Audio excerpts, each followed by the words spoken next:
we have already had that connection, already had a great relationship from where he coached me back in the past, and so that had a lot to do with it. But it was just, why not Oregon? It was a great opportunity. Coach Dillingham talked about the competition amongst the quarterbacks right now. How is that competition going, and just kind of the intensity in that aspect? But it's really good. I think each one of us have a great deal of respect for the other, and all of us, we're talented, and so that's always good when you're competing. But at the end of the day, spring's all about competition, and it's good to have competition in the room. That makes each and every one of us better. Anything that's changed since your freshman year? A lot, actually. I've just grown and matured a lot. I have a lot of experience. I've played in a lot of games, seen a lot of different defenses, been around a lot of different teammates and a lot of different coaches. You know, this is my fourth different offense, third different head coach, and second new team, so I'm excited about it. I've adapted to change enough over time, and so I've started to really just embrace the challenges, like where I'm at right now, and looking forward to moving on in the future.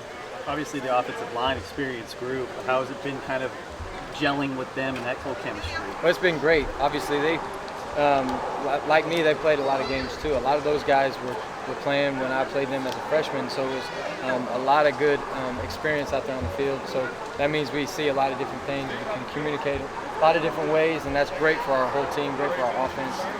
And when you have an experienced O-line, that's one of the most important positions on the field, as everyone knows. How do you compare the weapons that you have in this offense now compared to previous years? Well, it's hard to compare, but I will say that Oregon has some great players, and I'm excited to be on their team. Great defensive players, great offensive players, great coaches, and so now just being together, we just got to continue to grow closer and build that relationship even further. Well, you made a repeat, but you said on J-Boy when you first went in the portal about you feel like you need to go to a place that the quarterback is a missing piece of the puzzle. A lot of Oregon fans here would say, well, we got a 5-star quarterback, we got at the time 3 guys returning with Robbie. Yeah. We feel like fans feel like they already had a guy. Why did you feel like this was an opportunity that the quarterback was still a missing piece? Well, I think that's kind of a distorted question, but I think anybody that plays would like to finish the piece of that puzzle on offense. You know, all 11 have to be playing together. All 11 have to be playing as one, and regardless of who's playing quarterback, they have to go out there and do their job for the team. So that's really it. It's about as big a cultural difference from where you were to here. Yeah, it's about as different as you can get, but different is always good in my opinion.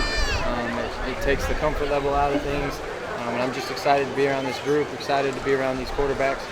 They've been great, and so can't ask for a better situation. Well, you've made a name for yourself as a really good playmaking quarterback. What do you want to hang your hat on as a quarterback this season?